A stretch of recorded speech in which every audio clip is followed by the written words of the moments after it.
This interview is for the Veterans History Project of the Library of Congress with Joseph Hester Smith, who served in the U.S. Marine Corps from June 1943 to December 1945.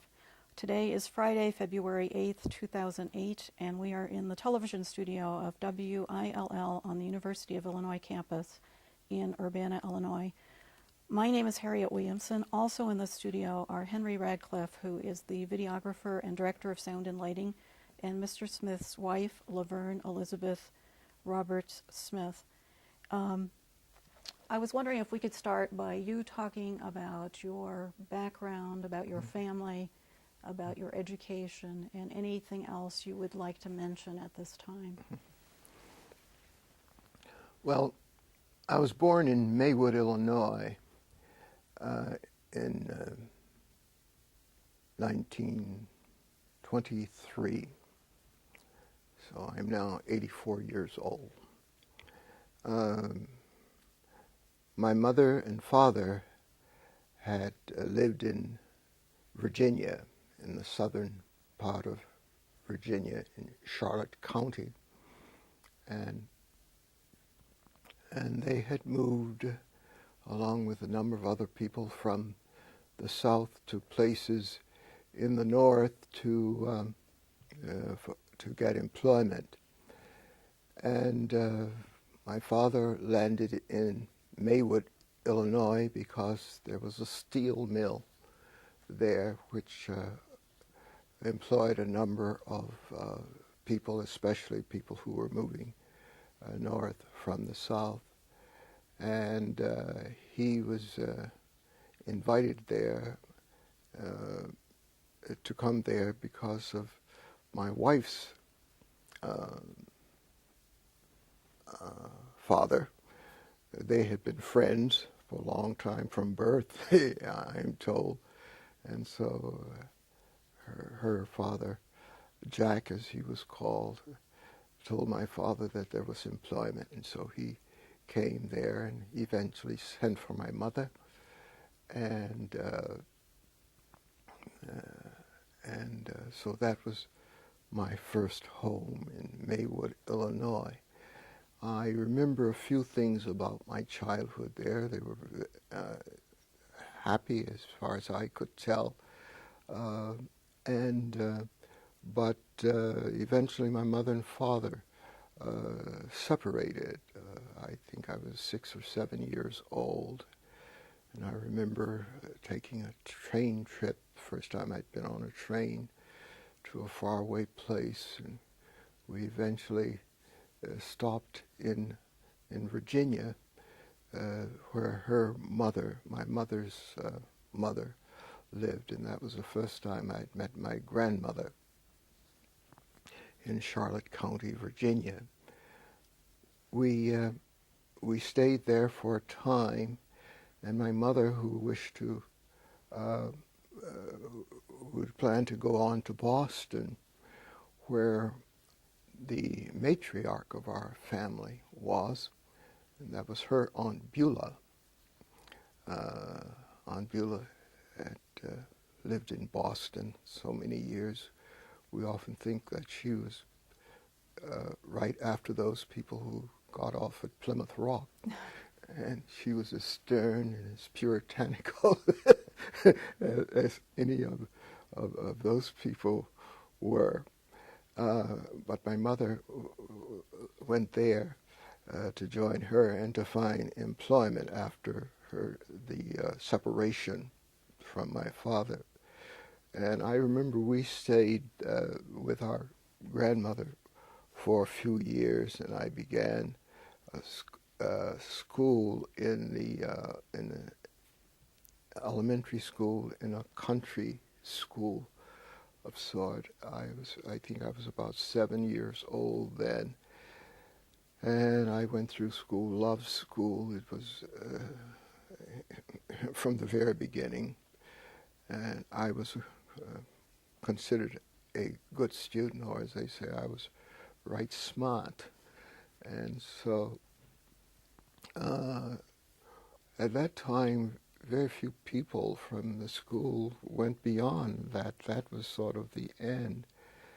And my mother had aspirations, and so did I, of going beyond that. And so she had heard of a school in another county, in Mecklenburg County. It's called Thine Institute. And she had wanted to go there as a girl. I don't know how she learned about it, but she said she had always wanted to go there, and so she was going to send me to Thine Institute. So I was sent off to boarding school. And it was convenient for her because she was a domestic and worked in big families, some historically significant people in Boston, as a matter of fact.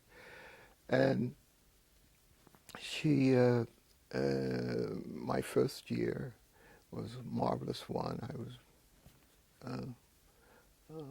like many of the other boarding school students whose mothers had to work, but who could at least afford to send the children to boarding school. And the point of all of that was to keep us off the street, out of the street, and to get a good formation while the parents worked, because many of our parents, and my mother particularly, lived in those days. Maids lived in the house of the employer, and so it was a around-the-clock kind of thing, and so there was very little home life. And so, in a sense, boarding school became my home for all practical purposes. And it was the boarding school that formed me, my early years particularly. And so I entered Thine Institute, and let's see, I've forgotten the year, 37, I think it was, about 37, 37, about that. And I spent 5 years there, 5 years before I was graduated. And it was a significant time in my life. In many ways feeling fatherless, and often motherless, especially when my mother became hospitalized. After my first year was glorious. It was a school that believed in everyone working, notwithstanding how rich you might be. And I should say, too, it was run by the United Presbyterian Board of Missions. So it was a Presbyterian school. And the student body was made up, the boarding school, primarily of northern students, mostly from Philadelphia for some reason, a few New Yorkers, people from New Jersey, not many from New England. I was about the one person, no, there was another person from Connecticut. But that constituted the student body. But my real education came in living in the dormitory, as they called it. And very soon I took to learning easily, because it was a sort of passion, particularly when I was living with my grandmother. That was perhaps the most desolate time of my life. There was a constant yearning for mother, father, and all sorts of things that I couldn't really understand. And one of the things that saved me during that period, as I recall, was my mother, my grandmother wrote to my mother and said, uh, Joe has read every piece of paper in this house, up in the basement, and I mean upstairs in the attic, and every trunk that I could find something to read, and my mother would send packages wrapped in paper, newspaper, Boston papers, and I'd take the papers and spread them out and read all of those. It was like a hunger. And so she asked my mother if she could spare some money so she could subscribe to a paper. And it was the Richmond Times-Dispatch. And you can't imagine what that did to me. Well, I say it helped me survive, because all of a sudden I knew there was a world outside, beyond these confines. In this rural area, people are very insular, and everything is isolated, it seemed to me. And there I found all sorts of things that were going on in the outside world, and it became a part of our family. My grandmother particularly. There was a story about a bear in a cereal, Blackie the bear, and whenever the paper would come, or at night, we'd sit in the room, and my grandmother would say, Joe, read to me about Blackie the bear. And I would read, and the other children, my sister who was with us, and I had two cousins who were there with me, and their mother. And so I would read to the family about Blackie the bear and other kinds of things. Mm-hmm. Well, that was I would say, my first real education, other than the fundamentals in the little country school. And so I then, as I said, went on to Thine Institute. And there I found some of the most wonderful people at a time that I needed wonderful people. And most of them were white. And I say that because I point out the race, because the encounters that I had later on with whites were so different from those that had formed me in Thine Institute. The principal, Frank Wilson, Dr. Wilson, was the headmaster. The kindest, most gracious, long-suffering person, because boys, especially those, some of those guys were just a few steps ahead of the truant officers and all of those people, and they were sent there to, so somebody would keep them in line.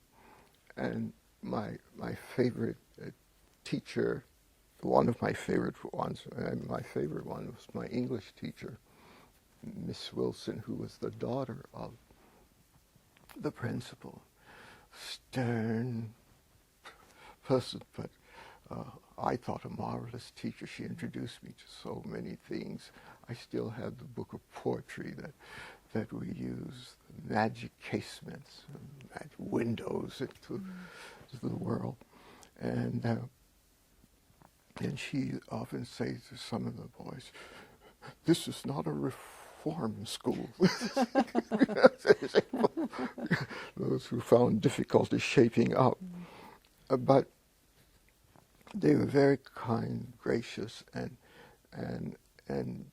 worked hard to give us a good education, limited, particularly in science. It didn't have much science, but literature. I enjoyed literature, of course, and social studies, and Latin, and rather good in math. I wasn't too good in math. Geometry was almost my undoing. But I came through and was valedictorian of my class. After 5 years, I graduated with honors. But I should go back and say that my first year, as I said, was glorious. The other 4 years were rather difficult because my mother became hospitalized, and I thought I was going to have to drop out of school. But Dr. Wilson said, no, we will find a way. We will find a way. And we found a way. I worked more than that 1 hour that everybody had to work. And there was a wood pile where you had to saw wood and chop wood. And my job became that of a fireman, a boiler. I attended a boiler. This school was coeducational, so mine was over in the girls' dormitory, which was a safe distance from the boys' dormitory. So that became my job for about, for 3 years. I had to take the wood in and stack it in my boiler room and keep the fire going. And I learned to bank fires, what woods would keep the fire till the next day. And I just learned so many things, and how to keep water in the boiler and all of that. And so I was gaining a degree of confidence and self-worth as well, and that was very important. And then my last year, Dr. Wilson came to me and said, Joseph, you have done so well. I'm going to promote you. I'm going to promote you. So he gave me, proposed that I become the study hall director for the little boys in the dormitory. We had boys there who were in the elementary section of the boarding school. And at night it was very difficult for them to stay in their rooms and study. And so he thought that somebody should be over them. So we had a room downstairs where I would gather them and bring them in. And if they had problems, their teacher would give me instruction, leave a note in the classroom saying, help so-and-so with such and such. And I enjoyed that. But the main job was to keep them quiet. Some of them pretended to be reading, but it was primarily to keep them quiet during study hall hours. And that was a enjoyable job. I never thought I would be a teacher eventually, but I look back on it and that was the beginning of my teaching. Well, after 5 years, I said I was valedictorian of my class, and it was small enough that you could do everything. So, and it didn't have to be very good. You just had to be enthusiastic and willing. And so I developed a number of things. I was in the dramatic club, and I did plays, and I was in the choir and the chorus, the boys' glee club, and everything. I was on the basketball team. It was that kind of place you could explore your entire being, and it was is most delightful. Now, this was in a place called Chase City, Virginia, in Mecklenburg County. Now, here are all these northern people in this southern place. So we learned about riding in the back of the bus, and we knew there were places in Chase City we couldn't go to. And the theater, where movies were shown, all black people had to sit up in the top. And that was a little difficult to take. But we were so glad to have a chance to get off campus. We endured that sort of indignity. But it, too, was a part of my education. And so we,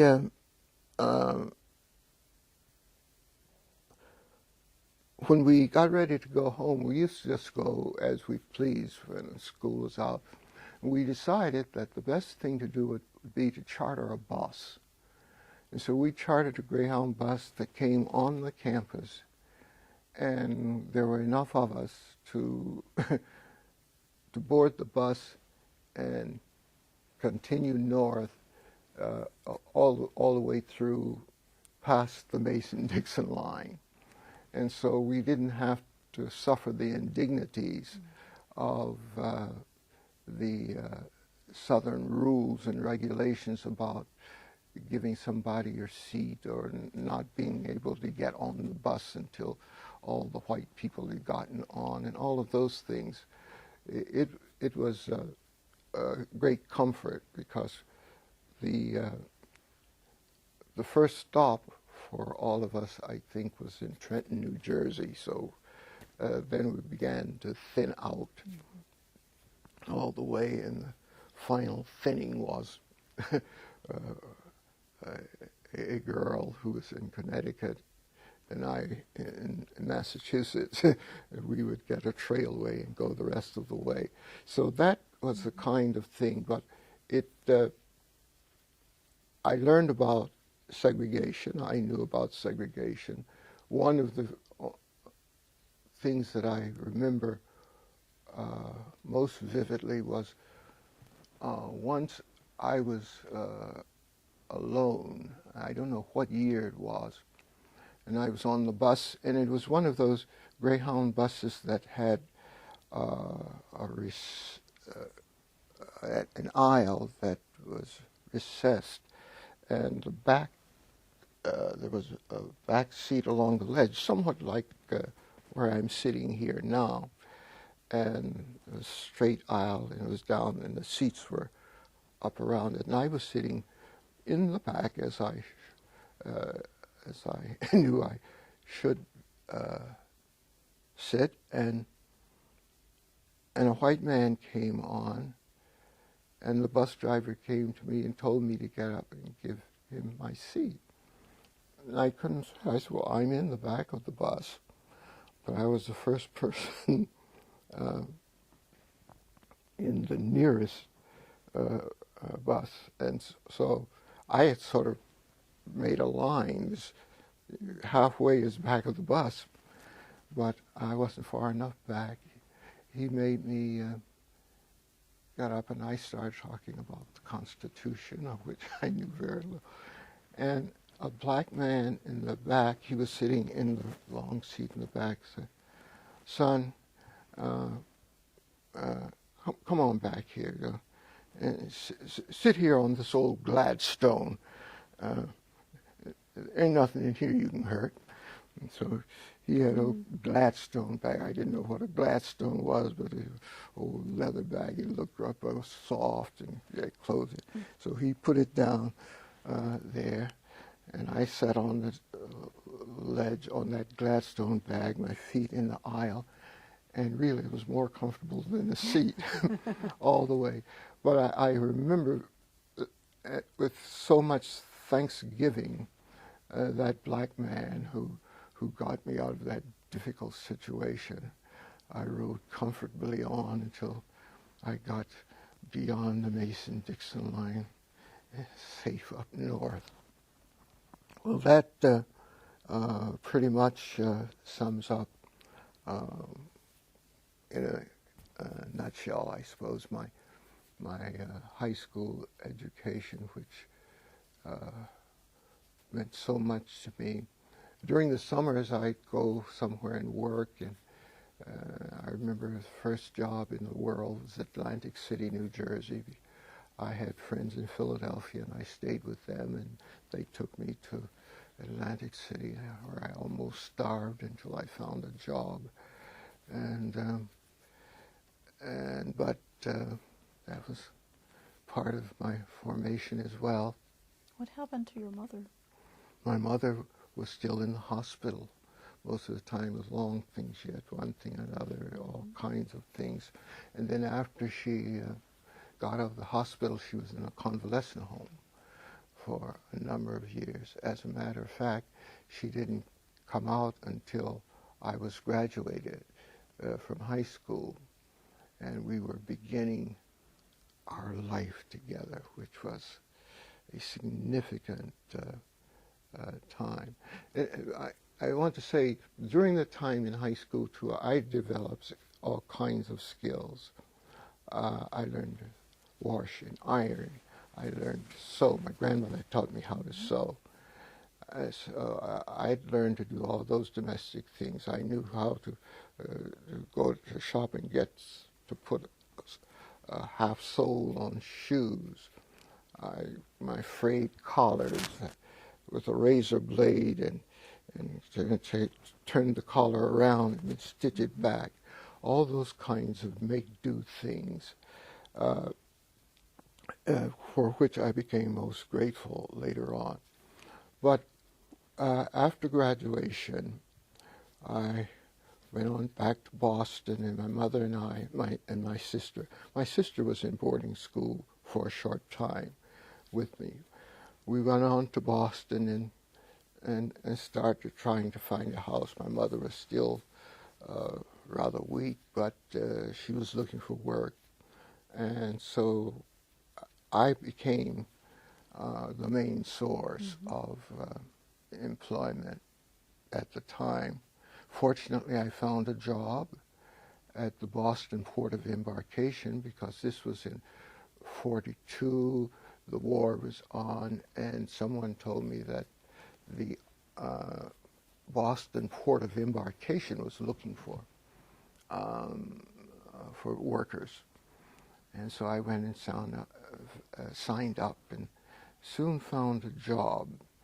And that was a great joy, because then we had some income. We found an apartment, and my mother had a part-time job at first.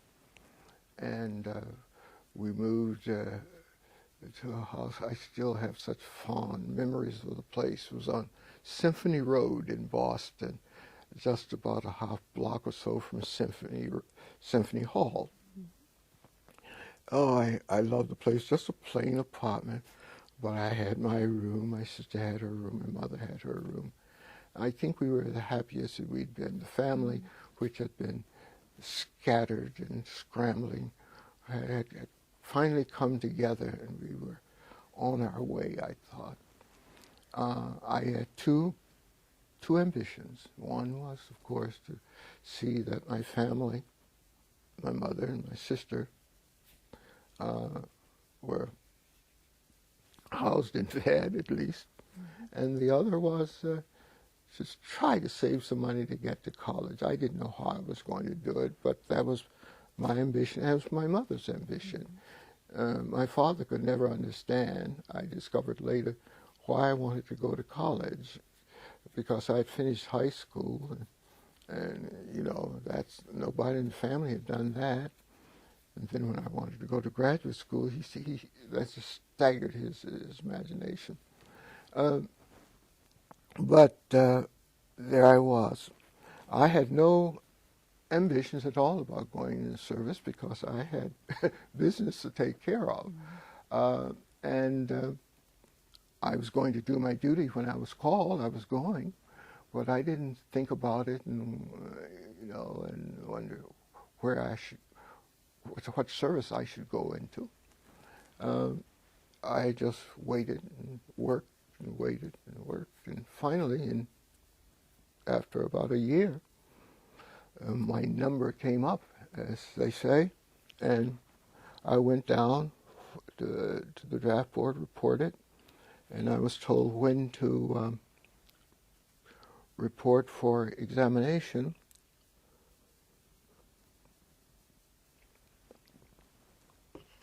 And on the appointed day, I went down to be examined. And we went through all kinds of tests. At one point, we were all in huddled,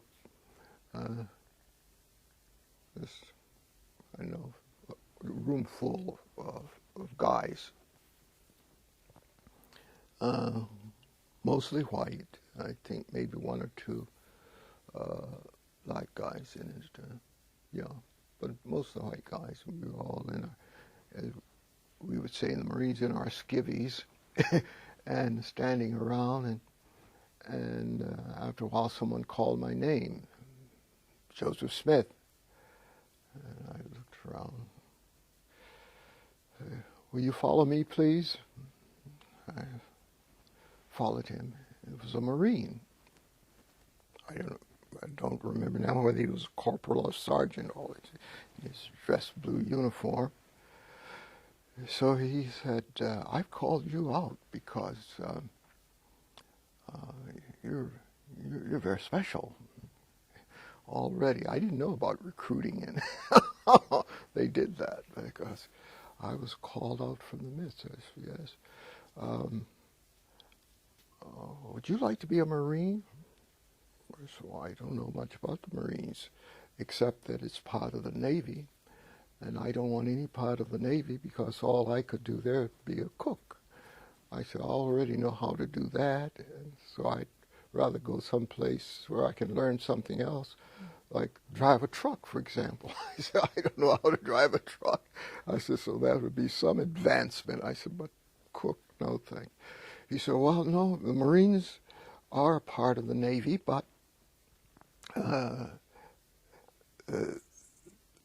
they give you the same training that they give all the others. There's no difference.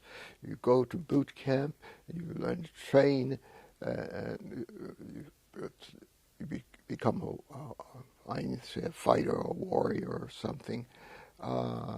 He said, no, it's all the same.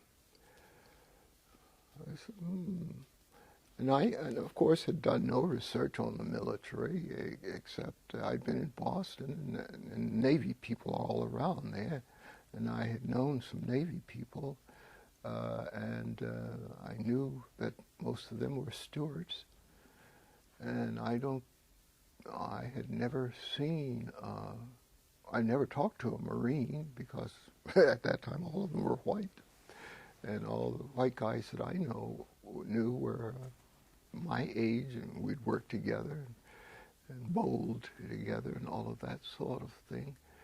And so Marines were not on my screen at that time. But he talked to me about, you completed high school. I started to say, hasn't everybody who's reached 18? I discovered later that that was not so, and my physical fitness, and so it was rather flattering that he wanted me to join the Marines. So I said, well, of course, the same training and all of that. Well, all right. So I became a Marine. And so I went back home and told my mother, I've been recruited for the Marines. She said, oh, it's nice. I don't know much about the Marines. I said, nor do I, except as part of the Navy.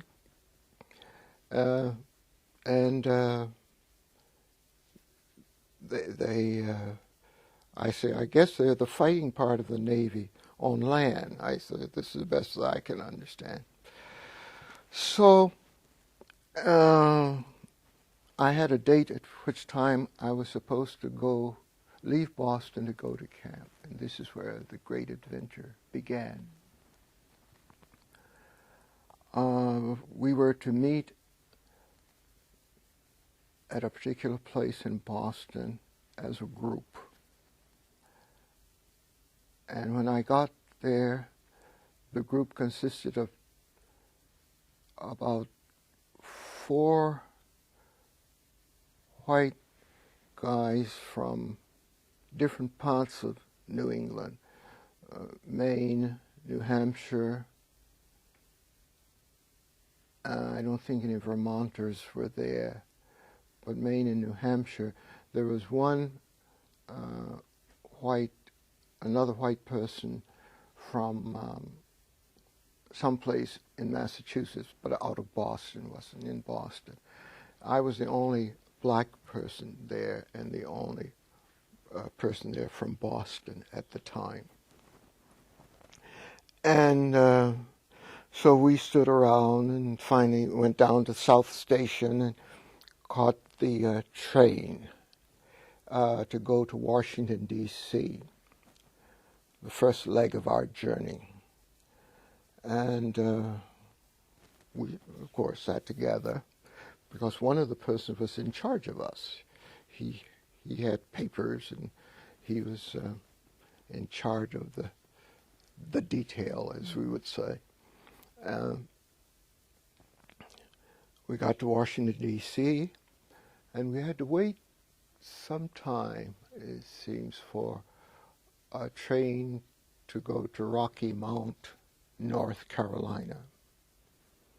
And we waited and waited and waited. Finally, the train came. We started boarding. We started on one of the coaches. The person in charge of us stood by the steps and with the conductor, while the rest of us started getting on. 2 or 3 guys went ahead of me, and when I started, the conductor put his hand and said, "No, where are you going?" And I said, "Rocky Mount, North Carolina." Mm-hmm. He said, "I mean, you can't sit there."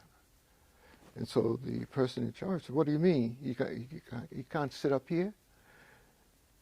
"No, he has to sit somewhere else." I said, oh. Now, I naively felt that, okay, I'm in the Marines now.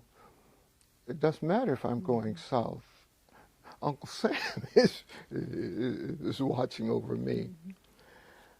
And, but he insisted, well, this person from Maine who was in charge, he said, well, if he sits there, we're going to have to sit there too. Said, because I'm in charge of the group and we've got to stay together. Mm-hmm. So the conductor relented, got on. So I got on the train with the rest of my new buddies, and there were just a few men on the train, white men, reading newspapers and glaring at me. Uncomfortable, but I ignored it, and we just talked together, anticipating what we were going to get into in our Marine induction.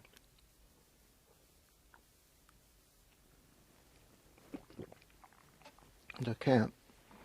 Well, we went on and on and on until I heard the conductor say, I think it was Rocky Mount, North Carolina. Now, I had papers which said I was supposed to transfer at Rocky Mount. But I didn't know. I thought they had papers too, said Rocky Mountain. I said, well, here's where we get off. And I started getting ready. I said, no, we're going to, we don't get off here. I said, well, I'm supposed to get off here. How is that? He took my papers. He said, I don't understand this. I said, I don't either. He said, we're going to Paris Island. I said, I don't know anything about Paris Island. Mm-hmm. He said, but that's where we're going. That's where the Marine Corps camp is, boot camp.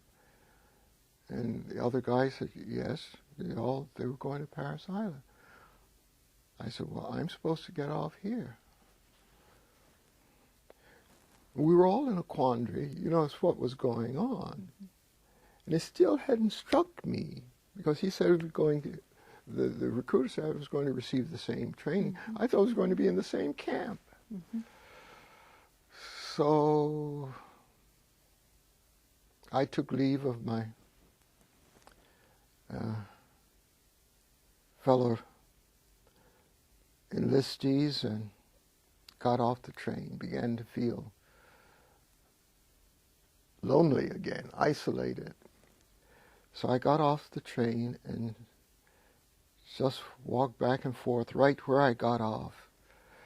Back and forth, back and forth. And I saw no people in the station. Mm-hmm. I was, okay, well, there weren't many people who were on the train anyway, so I thought this was just an isolated station. Not like South Station in Boston, you know, mm-hmm. million people is a small place. And so I waited and waited, and after a while, the train came. And lots of coaches, some were actually empty, just one or two people in others. And so I started hurrying to get on board, and conductor, where are you going? And I said, I'm going to, I think it was Jacksonville. That's where, that was the next stop. Jacksonville. He said, I mean, you can't sit up here, you have to go down there. You see those people there? You follow them. And I looked down there, and they looked to me like hundreds of black people who were apparently in the back of the station, because I hadn't seen anybody at the time, and I hadn't gone to the back. I just mm-hmm. walked back and forth along the track. They were streaming out to the train, and they were all going to one coach. And I said, they can't all get in that coach. To me, you go, if you're going to ride in this, that's where you go. Oh boy. So I went on down, followed them, and it was the most wretched experiences. There were women with babies and bundles and boxes, and it was in August. Hot. North Carolina is hot in August, and we got in there crammed in, as you can't imagine how it was inhuman. And some men went through and sat, got in. There was a baggage car. There was I think there was an engine. And I don't know whether there was a coach between the engine and us or not, but then there was a back car. Some men went back and sat in the baggage car. But we were squeezed in, and the windows were open to get in air, and all you got were cinders, you know, mm-hmm. flying in from the track. It was a miserable journey, and I felt sorry for the people. I was feeling sorry for myself. And I said, this is not a good way for me to start off fighting for my country. I began to rethink the whole thing, but, you know, it's too late now. Now, I say this because I knew about discrimination. I've already recounted about my experiences in Virginia, but I'd never seen anything this vicious. It just seemed cruel, especially when there was space.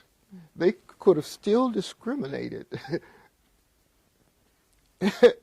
and just given more space to people, but no, all crammed into one car. So I went down, I got on the train, I got off at Jacksonville. The bus was there to pick us all up. I went to camp, and then I realized that this was a separate camp. The White Marines, my buddy had gone to another camp, and this is where I was going. And that it was a new camp because Marines had just recently been permitted. And this was strange to me, being permitted to join. And I can understand because I didn't come and say, will you please allow me to enter the Corps? I beg of you. I was drafted into the service, and the Marine came and got me. So I couldn't understand why I was being treated as an unwelcome person, or a person being bestowed upon in a condescending way a high privilege. I just couldn't see it. And that was in the air, a high privilege of being selected to be a Marine, because they're the best of all military people. Well, I was in the Marines in boot camp. Boot camp is supposed to tear you down and remake you. To tear you down, assuming that it seemed to me that you had nothing worth bringing to the Corps in the first place, you know. But they remake you into a Marine. And there were some things that I saw the value of, and that was unity, teamwork, and that sort of thing. But there were some things which under the guise of training and discipline was simply sadistic. You know, that was plain and simple. Somebody took it out on some people because, you know, it's like initiation or harassment. There was a great deal of that. And, of course, it's all supposed to be instructive. But not everybody needs the same kind of discipline, etc. The assumption seemed to be that you were nothing, and here you are, and we're going to make you into something, or whatever you were, we're going to strip you down of that and then form you in our image. And I resisted that psychologically. And the way I survived it was to say, what is it that you expect of me? At inspection, what am I supposed to? I'm supposed to have my person squared away, as we say, clean, everything in order, etc. My rifle is supposed to be clean and safe.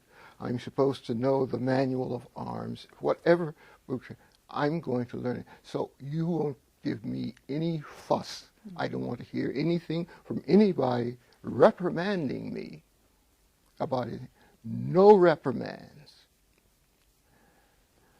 And so I squared myself away, found out what I was supposed to do, and I did it with all the dignity But I was not going to let anybody take away my personhood, my fundamental virtues. I knew I brought something that I thought was of value to my country, if it were not to the Marines. Mm-hmm. But that was it. And on top of that,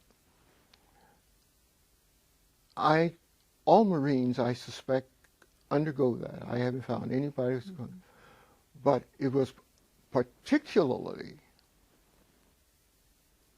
grueling for those first ones of us who were in Montfort Point, because we had to prove ourselves worthy.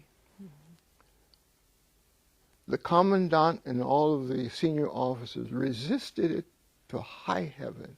No, no, no. We don't want them. President Roosevelt pushing it, but not too too much, because he wanted the Southern vote. And I think settled for the segregation that they eventually set up. At least they're there. And the NAACP was especially vigilant about, and I think some other civil rights organizations were telling them, these are Americans, they're men, and part of their being a good American is to serve their country in any of its organizations. And that is how, I discovered later, that's how the Marines reluctantly opened themselves up. Mm-hmm. And so those of us who were pioneering at that point, well, we suffered. But I survived boot camp. And in boot camp, I learned fire a rifle, called a cleaner rifle, M1. That was something new.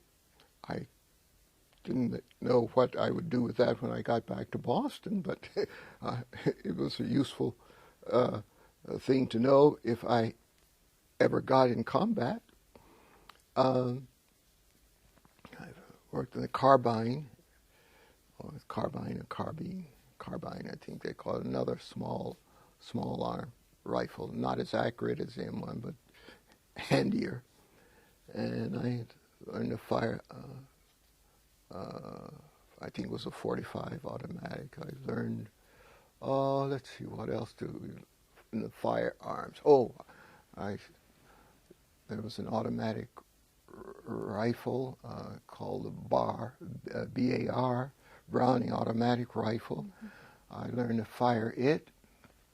So I learned to use firearms.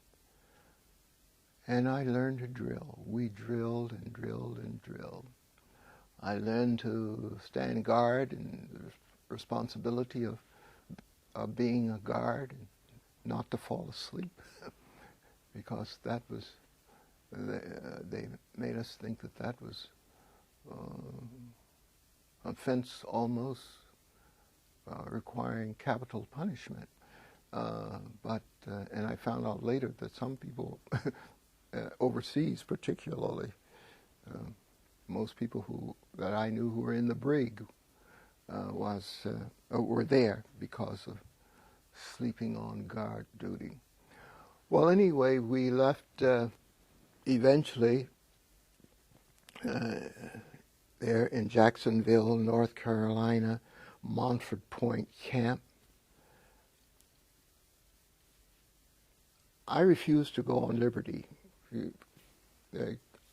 I simply said, I'll never go into Jacksonville again until I'm going out of it. And so I never went out on liberty. I stayed in camp. On one occasion, I left Camp Lejeune during my whole stay there, from boot camp until after boot camp, before we started our trek overseas. I heard that my grandmother, I didn't know the geography too well, but I learned that my grandmother lived close enough to North Carolina. The part of Virginia that she was in was close enough to North Carolina that with a 72-hour leave, I could get there and get back.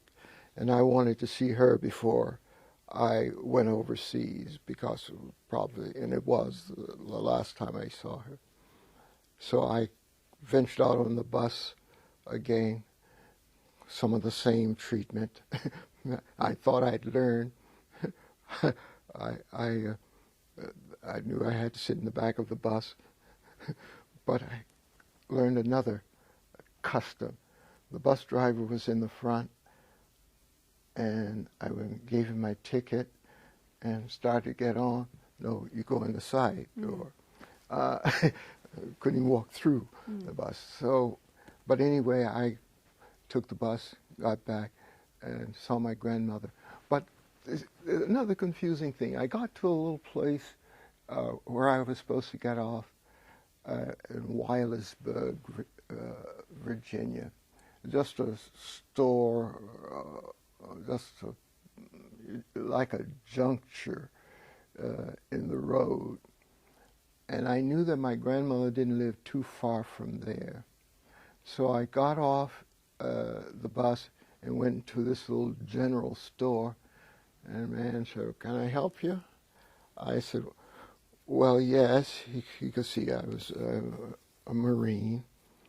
I said, "I have a grandmother who lives somewhere around here. I don't know exactly in which direction.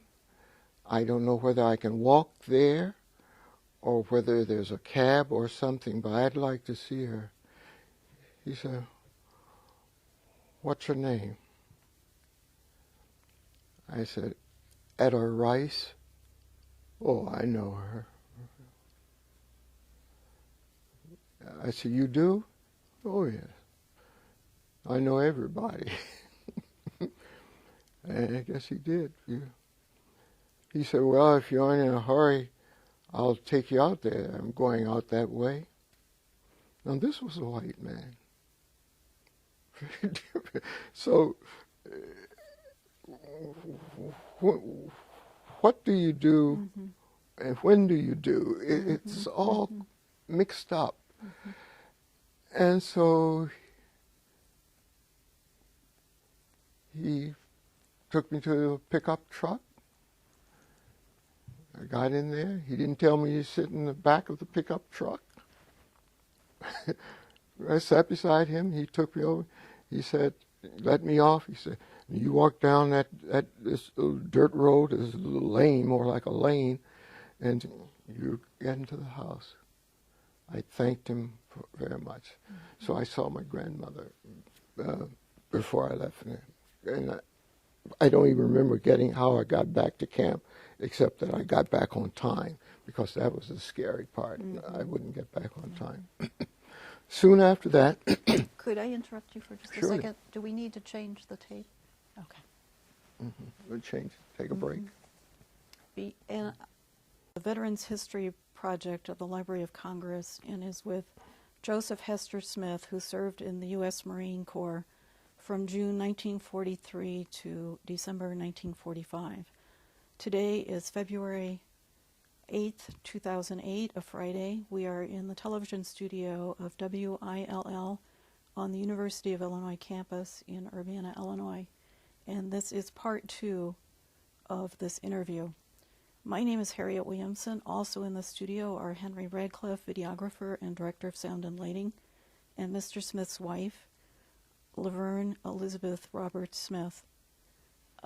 When we left off, you were talking about visiting your grandmother in Virginia, and then heading back to Montford Point Camp. Yes. And I wanted to ask you about the camp. I'm not clear where it is in relationship to Camp Lejeune And I also wanted to ask you if you had seen Camp Lejeune, and if there was a comparison between the conditions at Montford Point versus Camp Lejeune, and also if you knew if there was any difference in the way you were housed or fed or clothed or equipped or trained as compared to the Marines that were at Camp Lejeune, and how long were you there before you were shipped overseas? I know I've confused you when I say Camp Lejeune and Montford Point. I'm speaking of the same place. Well, I know they're okay, so they are geographically the same place, but Yeah. one is the segregated place and one is the... No, Camp Lejeune was the segregated place, and Montford Point was the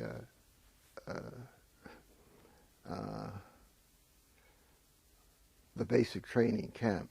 Okay. It's Montford Point is the point is on Camp Lejeune.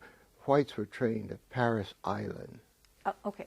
Whites were Thank trained you. at Paris Island. Okay. And so now there were undoubtedly whites in parts of Camp Lejeune because there were enough black Marines there to keep the whole camp going. Mm-hmm.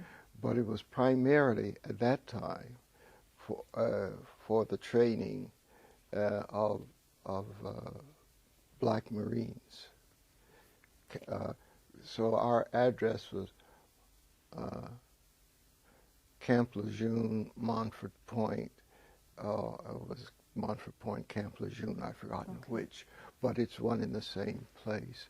And whites had their training at Paris Island. Now, how far away is Paris Island? I don't know. Okay. It's considerable distance. Okay. There was a place not too far from Camp Lejeune, which was called Cherry Point. At that time, that was where flyers were trained. Marine Corps pilots were trained. And that was closer to Camp Lejeune, I understand, than was Paris Island. Mm-hmm. But the camp had just been developed. We didn't have we had no barracks at the time. There were sort of tar paper huts. Mm-hmm. And that's what they looked like, made of tar paper, and they were black, and in the heated sun, and they were hot, and miserable kinds of things. Mm-hmm. I often thought that tents might have been better, mm-hmm. but they were sort of tar paper huts, it seemed to me. And I've forgotten how many men were in the hut, but all in rows, just like you have in any camp. Mm-hmm. And the whole place was just recently developed. They had to find a place, and there was a great there was a federal case involved in finding a spot, and so they put us out there in the place, we say in the boondocks, with the mosquitoes. There was a great deal of swampland mm-hmm. there, and so mosquitoes were prevalent. The first battle that was that the Marines fought, I always thought was with the mosquitoes. There was a mosquito patrol. The men would go out and spray in the woods and swamp, spraying, and they'd come back and they were blacker than anybody. I mean, just covered with that spray. So it was very, very primitive.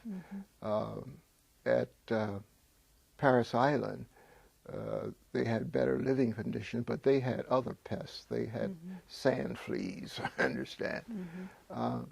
But the living conditions were basic, but I don't think anybody was even bothered by that, because when you're drilled all day and you're running, if When you go into the hut, sleep, you sleep, and you're up early in the morning, out again.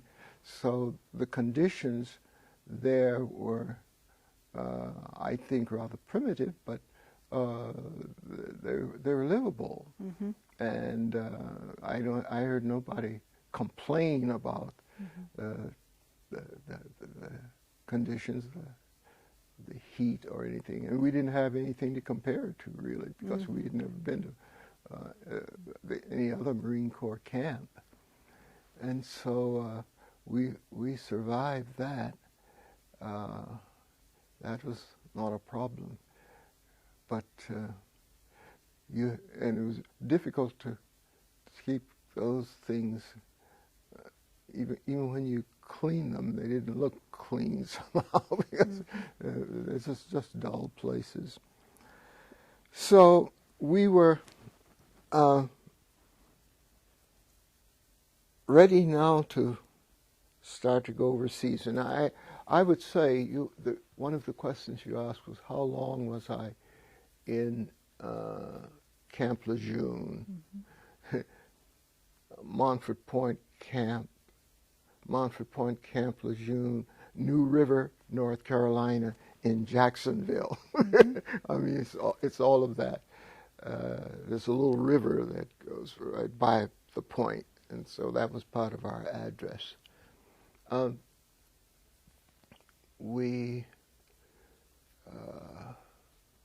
lost my train of thought.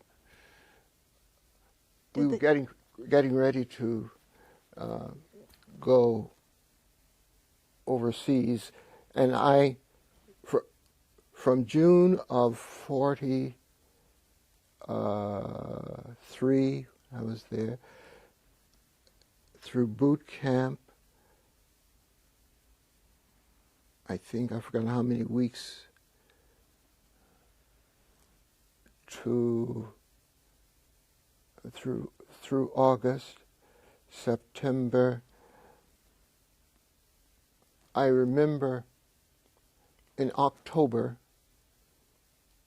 I think we were in New Orleans.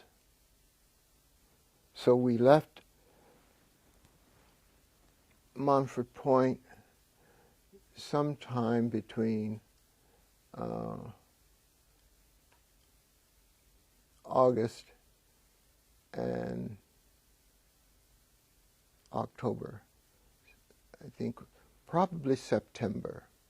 It was probably September, because I think my birthday is October 5th, and I think we were in New Orleans at that time, as I recall. But so that was about the time that we were, not much time to strut around and be a Marine in the United States. Nobody ever saw me in uniform. None of my family saw me in uniform but once, when I came home after boot camp. So you were able, now this is not visiting your grandmother, but this is going back to Boston? It's Boston.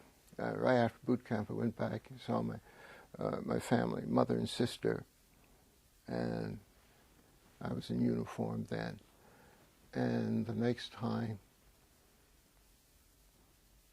the next time they saw me, I was discharged. I had been discharged. Now, were you able to stay in contact with your mother and your sister through letters? Through? Writing letters? Oh, yes. Yes, indeed. Letters were,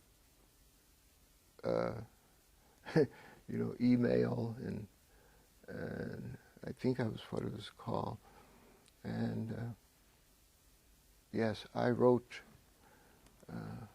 I don't know how often, but I didn't tell them about any of this, none of this. So I'm doing well, etc., where I am and where I'm going. And so, yes,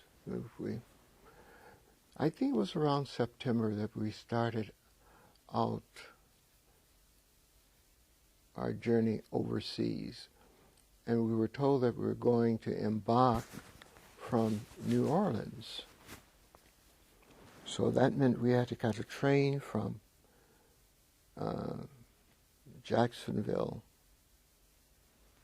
North Carolina, to New Orleans. Somehow we got on the train, and I remember it as a long and boring train ride. But then another traumatic thing happened. And I know that stayed with me longer than anything else that happened to me in the Marine Corps. I look back, I'm almost embarrassed to say it, but it did. It was a deep wound. We reached Tupelo, Mississippi. Pretty certain Tupelo. And the train stopped for some reason. And up on the embankment was a canteen by the American Red Cross. Big sign, welcome servicemen, such and such a chapter. American Red Cross. And there were just mounds of donuts and urns of coffee. Wow. After, grueling ride, we would get out and stretch our legs, I thought, and go up the embankment, line up, and get some coffee and donuts. And the train remained there on the tracks. We were waiting for the order to go up and get the donuts. After a while, a man came down from the hill, the embankment, came down the tracks, and he walked the entire length of the train, looking.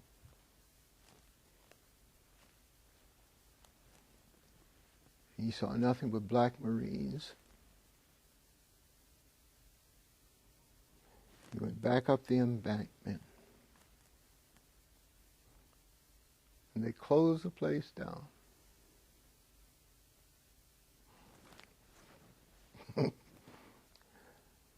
Like, out of business. I don't know why that hurt so long. Mm-hmm. was the thing. And it hurt for two reasons. Not only were we snubbed by or rejected by the American Red Cross, not one of our officers, there were no Marine Corps officers, black Marine Corps officers at that time. Mm-hmm. We had acting sergeants in our outfit, black acting sergeants. We didn't even have a full sergeant at the time. And so you see how new we were to the Marine Corps. We didn't have the full list of non-commissioned officers, and our commissioned officers were white, and remained that throughout my tenure in the Marines. I mean, there were no black officers in the Marine Corps until November, the year that I was discharged. A person was commissioned a lieutenant. Mm-hmm. In November. I was so I never saw one. I never saw a black officer. As a matter of fact, I never saw a top non-commissioned officers. I saw one gunnery sergeant during my entire duty, one black gunnery sergeant, and he was one who had come from the States to replace us in Noumea, New Caledonia. And it was the first time we sing, and we hooped it up. A gunnery sergeant. It was a proud moment because our gunnery sergeant, who was white, had told us, somebody said, hey, say Gunny, we call him gunnery sergeant Gunny. Gunny, we heard that there's a Negro, we were Negroes in that time, but there's a Negro gunnery sergeant back in the States. No, he said, that's what I heard. Well, when I see one of you people with 3 up and 3 down, I'm going to eat my stripes. And so we yelled when we saw this guy, say, Gunny, look, 3 up and 3 down. Eat him. Gunny said, no, I guess I'll keep him. It was one of those high moments. See, so, but anyway, back to Tupelo, Mississippi. No white officer. I expect them to get off the train and say, feed my men. You know, this is what I fully expected. And when they didn't, I lost all respect for those guys. The only respect I gave them was what was due to them as a superior officer, but as a human, a man, and I could not. I don't know whether they hid themselves or what they did, but not a one made a move. Now, to me, a good officer would say, these are my men. You say, welcome servicemen. They're servicemen. I'm lining them up, and you're going to serve them. But they didn't do it. And I said, we're going overseas with this type of leadership?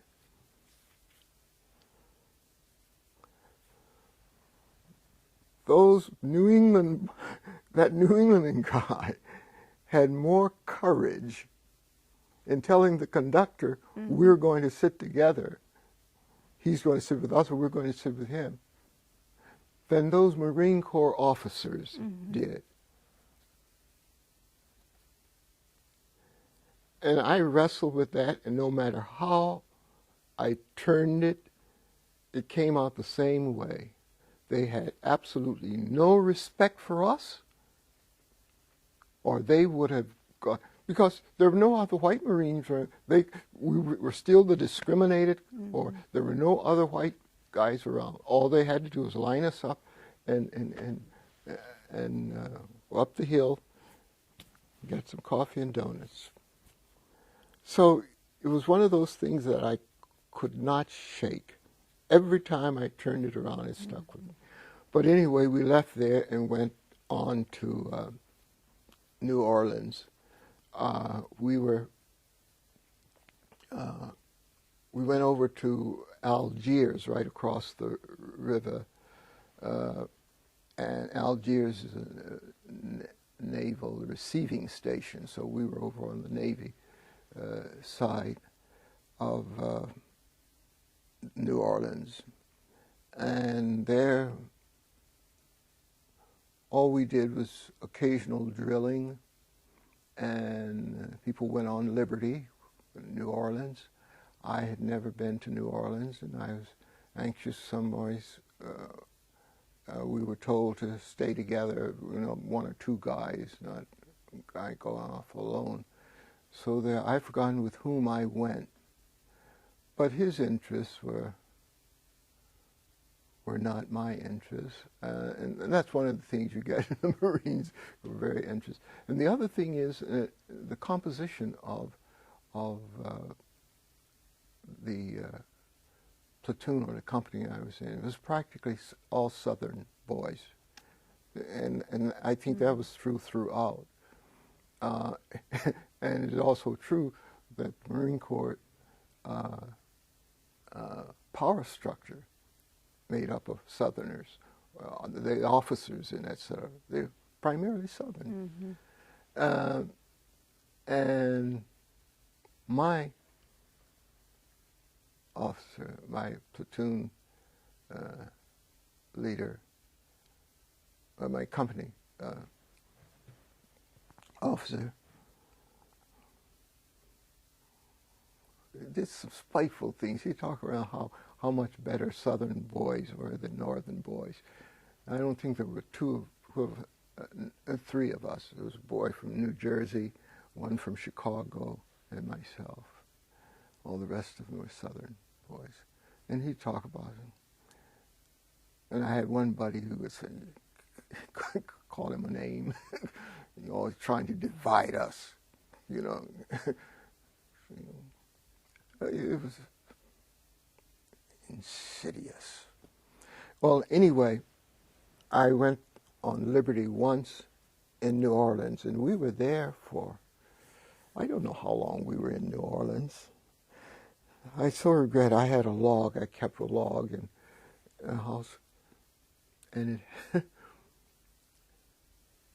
it was one of the casualties in a flood that we had in our basement some years ago. I just thought about it. We had one day before yesterday, and that's when I lost all my little notes about my trip, details. Was it like a journal? Yes. I called it my log. Yeah, but it was a journal.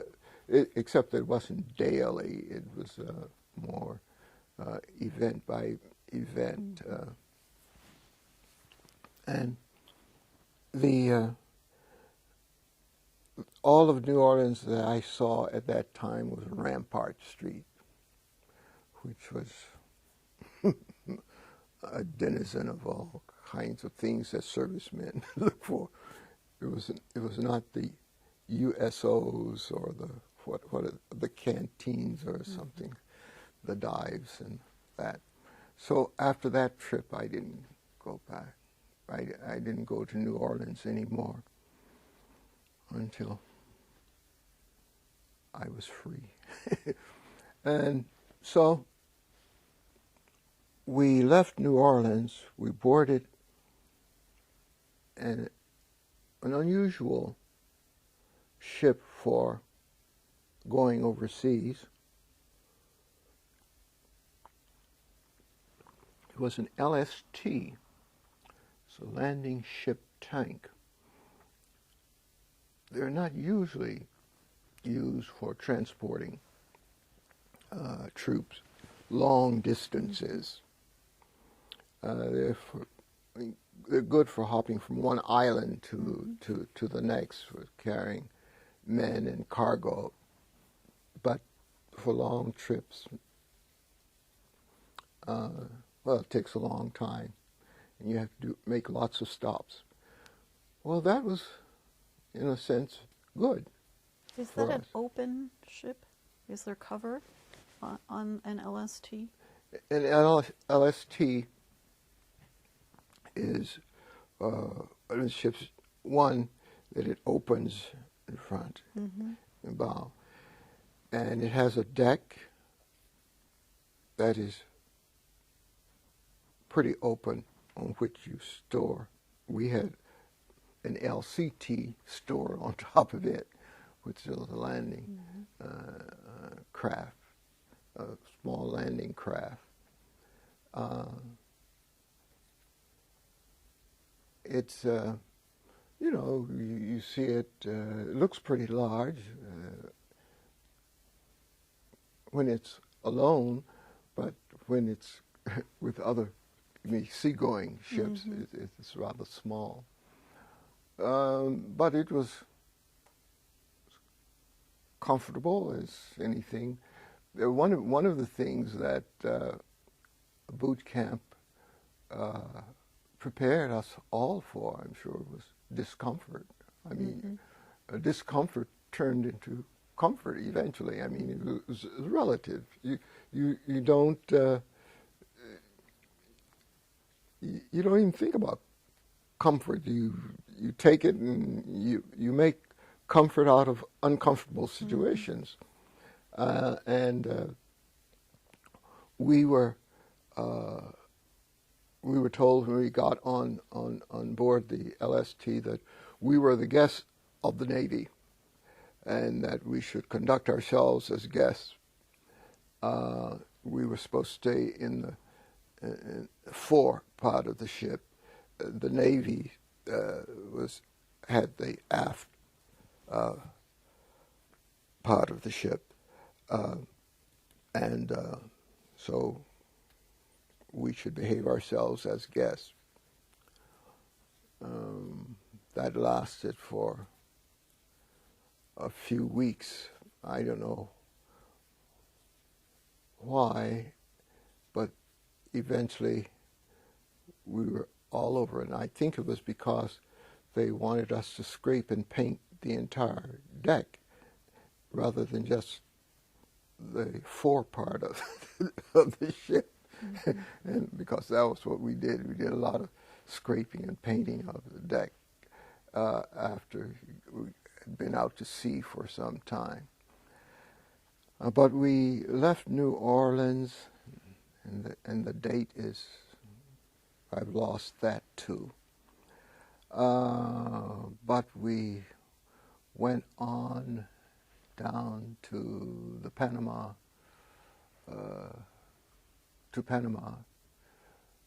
we stopped before we went through the canal at, the name won't come to me now, but we stopped there for maybe a few weeks. That's where we got off and did some jungle training, because we had never trained in any jungles before. So we had our rifle and pack and go into the jungles of Panama. Colon was a place not too far from, I think it was a city, not far from the base. And I think it was a submarine base fundamentally, but we docked there. And so we go out in the jungle and get familiar with that foliage and the creatures in the jungle and all of those kinds of things, and how to survive in it. You run out of water, what things get out of plants, just some liquid to live, and how to get through the jungle without killing yourself with the machete trying to cut your way through. Useful things, I thought, and I appreciated that kind of exercise in the jungle of Panama. Then we and I went on Liberty once to the place where we were permitted to go. We weren't permitted to go into Panama City. It was off limits or off bounds for Marines. I guess for all Marines. I'd like to think for all Marines. But we couldn't go into the city, the large city. But there was enough, as far as I was concerned, in this other small city where I visited just once, one night, and that was enough for me. I won't go into all the Marine Corps details of those places, like any other place where servicemen have liberty. Then we got on board LST, and through the canal and on to Fiji. We stopped at Fiji, but we didn't get off at Fiji, or we didn't dock at Fiji. We were there 1 or 2 days, and we were permitted to go ashore if we wanted to. Some of the men did. I didn't. We were out at sea, so you had to go, over a rope ladder, down the side of the ship, the rope down into a boat, and the boat would take you to shore. The guys who were looking for something to drink were particularly anxious to find whatever aboard they could. And at that time, I didn't drink, and so I couldn't see any reason to go running around on Fiji looking for a drink. And there was one incident in which one of the Marines came back quite inebriated. He was so inebriated he couldn't. They brought him back, put him in the boat, and he couldn't climb the ladder, and so they threw ropes down and hauled him up. So I dragged him in and took him in and down below and threw him in his sack. And this was the first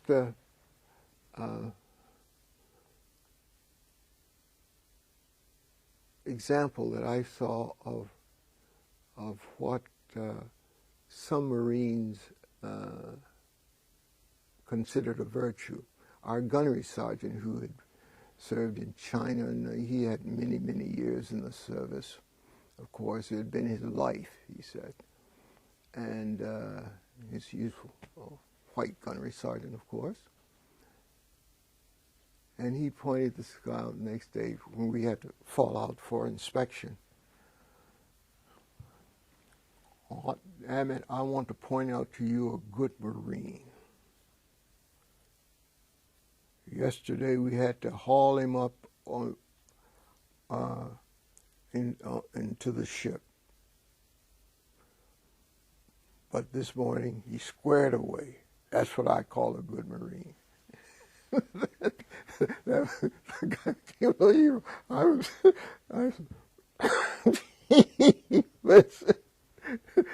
to me that was a detrimental depths of degradation. Why anybody would go and get something, but another ethic, you see. Gunny thought that was the way a good Marine did. Go out and get drunk, but be able to stand inspection the next day. But anyway, we stopped at Fiji, and that incident, then we went on to, where we stopped at American Samoa. We stopped at Tahiti. I'm not sure whether the order is correct. But the place that I remember most fondly was Bora Bora. Bora Bora was the most beautiful little place I've ever seen. There was a lagoon that was so peaceful and inviting. You wanted to just dive in and go as far as you could. It was that kind of enchanting lagoon, and the island was sort of like curved, like a horseshoe, and it was dominated by a ridge, a mountain of sorts. And we got up. We decided we wanted to go exploring. A couple of us went ashore and climbed up the mountain. I'd never climbed a mountain before, or I I suppose to mountain climbers this would be just a ridge. There was just one little peak that was covered by cloud. But we went there, and I didn't know the mountains had such various parts. From shore, it just looked like an easy hike. We got into brush that was so thick you could hardly see, you couldn't penetrate. You know, this is the mountain. Where you went through that, and then there was a barren section and on it.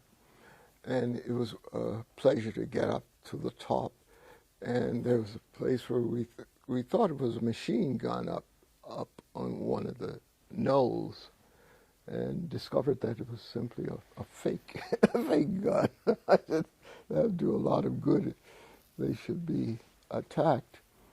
But Bora Bora was a very pleasant experience, as I remember. And I always wanted to go back to it. But we left there and on down to Noumea, New Caledonia. And that was where we were to camp. We were there. I really don't know how many months. It seemed like a year. But there a long time, because that became home in many ways. There was a small village not too far from our camp. I went there maybe 3 times during the whole time. There was an American Red Cross there that I think they gave out cigarettes to servicemen. I didn't smoke at that time, don't know, but I think they gave men cigarettes. I used to go to, there was a park with a bandstand on Sunday, I think it was, and there'd be a band, just that, and the people would come out, and it was an interesting custom. Young men and women would promenade the bandstand, and the parents were sitting out chaperoning, and they would just walk around. That was their courtship custom, and just around and around and around. I thought was interesting. But Noumea, New Caledonia was a very it was a peaceful place, but we did what we were supposed to do, and there we came into our real service. And I haven't said anything about that. I discovered later that the depot company that I was in was a service company, and that we were not expected to do any combat. Combat was a privilege reserved for regular Marines. The irony is that at Montford Point there had been developed 2 so-called combat outfits, the 51st and the 52nd Defense Battalion. Their men learned communications, they learned about the guns and, you know, all the kinds of things, and I think they had a rifle company. But anyway, it was in every sense a bona fide combat unit, 51st and 52nd Defense Battalion. They went overseas, they sent them overseas to an isolated rock after the action go, and they stagnated. Mm-hmm. They saw no action. People in ammunition companies, the people who lifted the boxes and all. Ammunition companies and depot companies like mine were in more action. We were in action, and the others, no action at all, unless they transfer it to an ammo company or a depot company. But we worked on in Noumea, New Caledonia. In the morning we'd get up, and there were always ammunition to move from one place to another, or ammunition to destroy ammunition that had been left there so long that it was dangerous to use. And the way of salvaging it was or getting rid of it was to take it out and dump it in the sea. Boy, the sea, lots of stuff in it. I said, there must be a better way, but that was the way. Just dumped it, shells and hand grenades and all sorts of munitions dumped. Let's see, we did a lot of that. A lot of guard duty. And sometimes it just seemed like it was make-do guard duty, because you said, what am I guarding? I mean, I said, this is my post. I don't see anything but coconut trees. No, not many coconut trees in there. That was Guadalcanal later. But in Noumea, New Caledonia, there wasn't much there to do but work and bayonet practice. We did a lot of bayonet practice. You think that one thing, if we had been attacked, we would have had a fighting chance at least. So and that was due to our gunnery sergeant. Not all gunnery sergeants even taught black Marines much about bayonet practice beyond boot camp. But we had bayonet practice. We even had bayonet practice on board the LST. And that's dangerous. I mean, ship lilting and you parrying and thrusting, all those kinds of things. And I guess primarily to cut down on the boredom. I don't think anybody thought that we'd ever use a bayonet in combat. But we stayed on Noumea, New Caledonia for a long time. I don't know how long.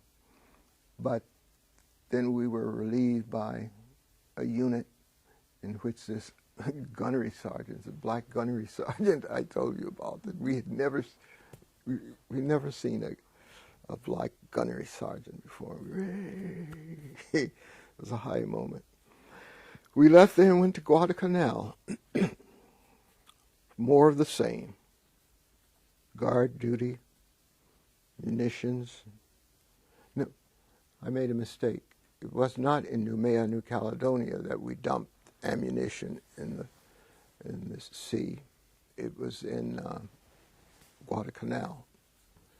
That we just stored lots of ammunition and moved this there and all kinds of, looked like busy work. I guess it had meaning, but I never knew the meaning of it.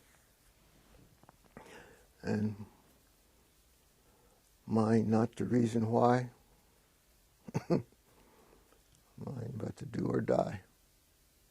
And so, let me see, we remained on Guadalcanal for a period.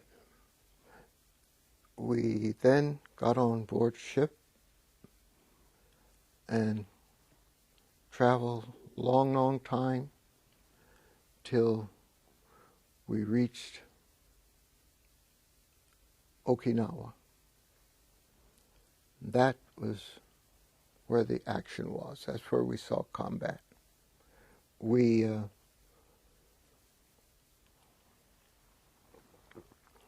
D-Day on Okinawa, I think, was April 1st. I remember it. April Fool Day. I guess in a sense it was, because we thought, the Marines thought they were going to encounter Japanese the moment they hit the beach. And they couldn't find the Japanese on Okinawa when they landed. Where are they? And so it was a rather peaceful landing. They didn't have to fight their way on the beach, as usual. And my outfit didn't arrive until D-Day 30. We came in May. I've forgotten what day, but we came in May, and that fighting was in full force. I mean, it was, and there was constant noise. Ships out in the bay, boom, boom, boom. It was just constant noise from the guns, the Navy shooting, and the shooting up in the ridges, up in the hills, and you just became accustomed to that sound, and the thing that, and again we were supplying, bringing food stuff from trucks, putting them on shore, and we didn't unload ships. They had another company to do that. Ammo company, ammunition company, black ammunition companies do that. So our handling of those things, not so much ammunition on Okinawa as fuel and cans of food and that sort of thing. And bang, bang, bang constantly. We felt relatively secure. We weren't too far from where the bloody stuff was taking place, but we didn't feel in imminent danger, except that kamikazes were trying to get through, and we were just hoping that the Navy would shoot them down before they got to the island, and most of the time they did. There was one instance in which a plane got through and dropped a bomb. It was a small bomb. I think it was a personnel bomb. I think he was aiming really for the camp. And a short distance from the camp was a fuel dump. We'd stacked up 100 octane airplane fuel a distance from the camp. I'm glad it was as far away as it was, because that explosion sent the big cans up in the air and blowing them apart. And one person in our camp got struck by a shrapnel, piece of steel, I guess, from the drum. He got a scratch. We kidded him. Now I guess you go and brag about your wound in combat. And I found that he was listed in one of the, as one of the wounded. And I remember how we laughed at him about it. But none of us got wounded. But a lot of scary moments, of course. But again, they kept us out. But some of the depot companies, Iwo Jima, guys had to fight. People who had the same kind of training that we had had, and who were supposed to do the same kind of things that we were doing, had to fight. So in a sense, we were just lucky, I suppose. Mm-hmm. We were in combat, but not right up on the front lines. Mm-hmm. We didn't have to. We missed D-Day well, Okinawa, nobody had to fight to get on the beaches, but most of the places you had to fight just to get a foothold. And the depot companies and ammunition companies had to be close enough with the combat forces that you got involved because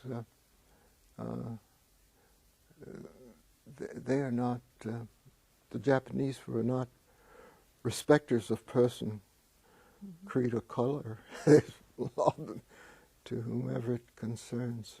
I think I read that there were more people killed or wounded who were so-called non-combatants than They brought the wounded. That there were more people who were killed or wounded who were involved in loading ammo and such, the things that you were involved in. Yes, those kind of companies. A number of them were wounded, some killed. They were, some actually, when there was a breakthrough, for us, they had to fight. And that's why I'm sure we were trained in how to use firearms and grenades and all that sort of thing, because war doesn't go according to your plan, your best wishes. They're over there and we're over here. Sometimes those people over there come over here, and then it's every Marine and the Japanese for himself and for his team. But a number of, I was surprised to read in the works that I have just recently brought myself to do. I was so bitter. I read that the founder of the, or one of the founders of the Marine, of the Montford Point Marines, he said, all or nearly all Montford Point Marines have a mixture of pride and bitterness. And I said, that helped me some, because I thought maybe I was the only person like that. And because so many of the guys seem, and I've heard some of them talk, and they talked as though, well, they were accustomed to it, and they seemed to have expected it. And I didn't expect it. I must say, I did not expect to be treated that way.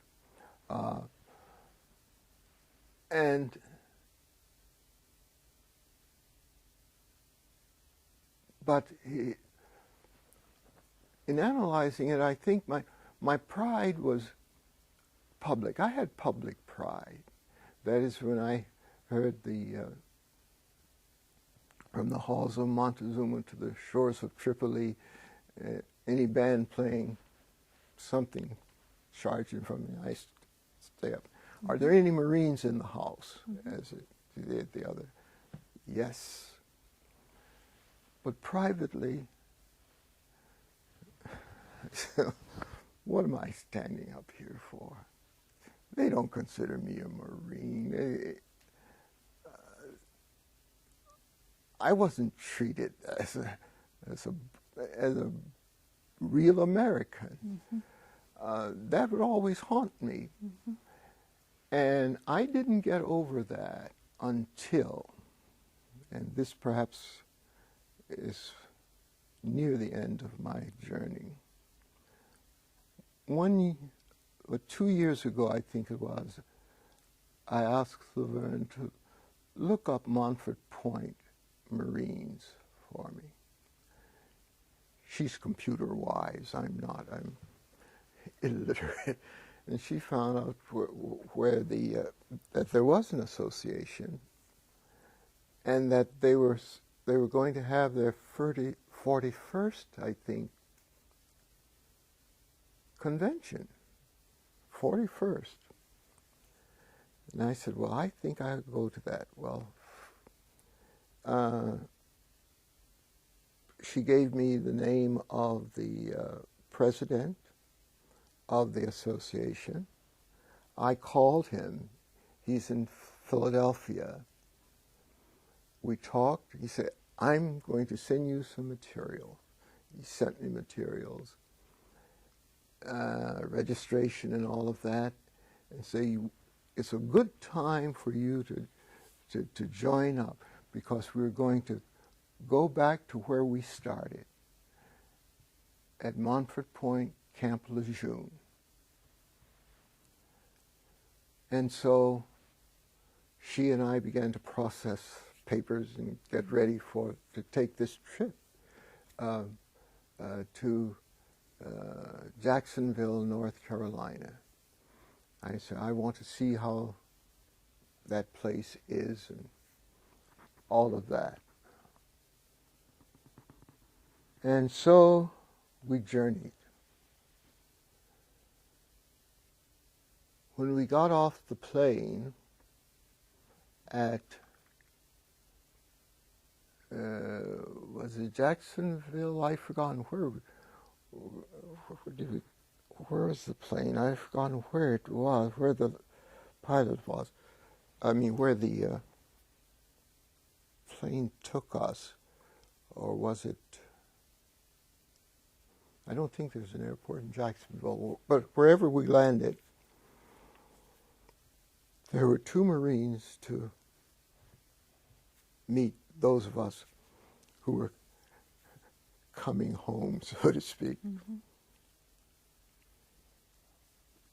And the first thing that struck me was that they're together. There's a white Marine, a black Marine.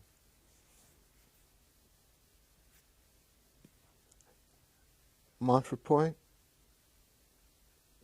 all services, the Marines are integrated now. And although this camp is now been named after one of the original and one of the legendary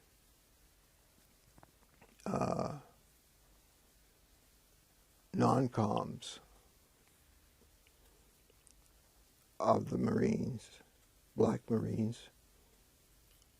White Marines and black Marines are now at Montfort Point. That I found salutary. But the thing that really transformed me was during our meetings,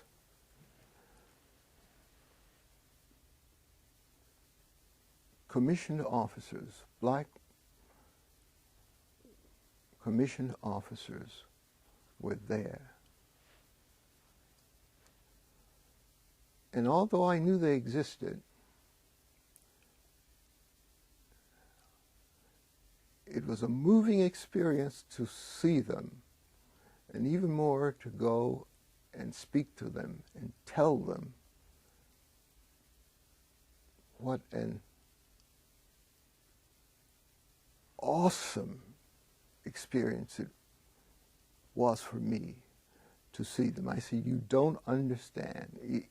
There's no way I can help you understand what this means to me. Prior to that time, my service in the military had been meaningless. I couldn't find any meaning in what I had done, or what I had gone through. None of it. It was experience that wasn't lost upon me, but which I wish somehow it would get lost. And I was talking to one, he a lieutenant colonel, and he was about my size and about my height. I said, and looked so young, you know. You know, I'm as proud of you here as, oh, you were my own son. You know, I said, I don't know how you can possibly understand what it means to me to see a Marine Corps lieutenant colonel in the flesh, when the highest officer I'd seen in the Marines was a gunnery sergeant, and just got a glimpse of him. To see that the transformation that has taken place. I said, it's so much. He said, and this shook me up. He said, I want to thank you for making this possible.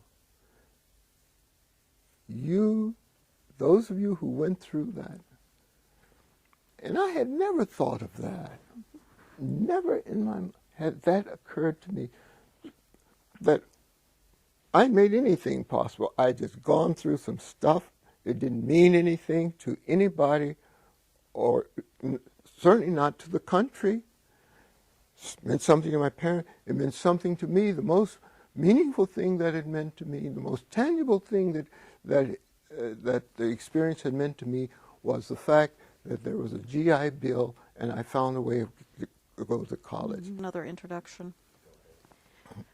This interview is for the Veterans History Project at the Library of Congress with Joseph Hester Smith, who served in the U.S. Marine Corps from June 1943 to December 1945.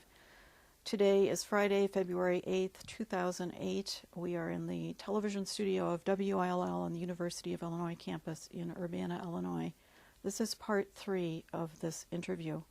My name is Harriet Williamson. Also in the studio are Henry Radcliffe, videographer and director of sound and lighting, and Mr. Smith's wife, Laverne Elizabeth Roberts Smith. At this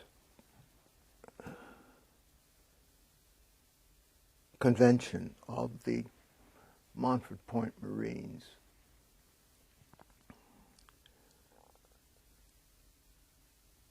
I saw what really brought tears to my eyes when I sat and thought about it, and began to recall the Montford Point early years, to see all of these officers in Corps. And the transformation began, and when everyone I talked to, thank you for making it possible. We know that had it not been for what you early Montford Pointers went through, we would not be here. We would not have achieved what we have. And that was a poignant moment, because I had never thought about any contribution that I had made to anything regarding the Marine Corps. To me, it had been an isolated moment, which still caused me to be bitter and to feel wounded, and I rationalized it. I even included it in my prayers to free me from those feelings that seemed on the surface so trivial, and yet I couldn't shake them. And that which enabled me to shake them was communicating with these young men and women. They are adults. They're young compared to an 83, 84-year-old person. But to see them so dignified and decorated and all of that, it was a great moment. transcendent moment for me, really. And from that point on, that wound began to heal. It's not forgotten, but it no longer rubs me, and I can talk about it, and I can I can face other Marines and not feel guilty or feel inferior or any of those degrading things that I have been carrying around so many years because of little things. But the main thing was what our officers didn't do on that train. I mean, and you can't respect, you don't get the, from your superior officers. They're called superior. And I think it ought to be more than just a military kind of thing. Men of virtue and all these other kinds of things, which I assume the Marine would consider a part of being a good Marine, which they were completely lacking. I don't know any, I just can't conceive of an officer not standing up for his men just to get some coffee and donuts. And I said, if we're ever attacked, those guys will scoot away and leave us standing somewhere. If they can't stand up for a little, against a little Tupelo chapter of the American Red Cross, when there's nobody around but us, what can we look upward to from them? I cannot look up to that kind of person. I just simply couldn't. And that bothered me. And with the help of my wife, Laverne, in getting me connected with Montfort Pointers, and I've since talked with some of those persons, because heretofore I have never met another black Marine since the time, yes, one who was in the Marines, but who was also a friend of mine in boarding school. We met Marines. Mm. So he and I have talked about it. But he took a shortcut. He got out of going overseas. He wanted to stay at home, and so he finagled his way into standing guard at, I think, was Sun Shipyard or someplace in Philadelphia. So he stayed home during the war. But he was the only person. After I left Boston to start teaching, I taught in small towns. I finished my master's at Harvard, and then started looking for a job to teach. And I didn't want to teach in a large urban area. I wanted to teach English, and I knew from what I saw in the Boston schools that would be different unless I could get in certain schools. And I knew my chances weren't politically good for that. And so I began looking, and Harvard did too, for small towns. And so our first, after we left Boston, our first place was in Jackson, Michigan. And I never met a black Marine in Jackson, Michigan. So I continued to harbor that and those feelings. And we were there 7 years, and no, 10 years. We were there 10 years. And then I received the call from the University of Illinois. They wanted a person with certain capacities and certain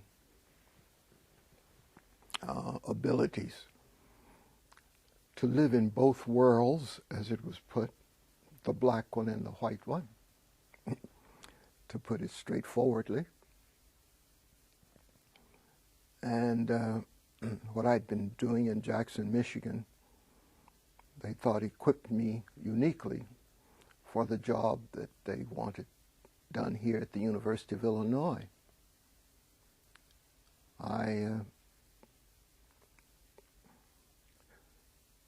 So once again, we're off to pioneering. Again, I accepted the job, and I was appointed assistant professor of English and assistant to the director of admissions and records, because they wanted me to open up Chicago. The University of Illinois had been pushed and shoved by a member of the board of trustees, Mr. Jones. I've forgotten his first name, a lawyer from Chicago. He tried to get them to get more African American students here. Other schools were doing it. University of Illinois, as usual, standing back, reluctant. He was pushing it.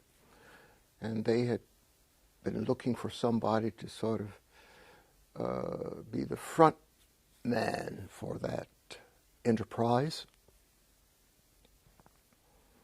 And they had been able to find the right one. I understand it's been going on for a year or two.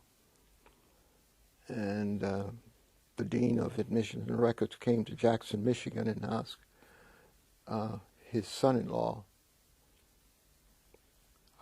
for such a person, and he said, I know one, but I don't think he wants to leave Jackson, Michigan for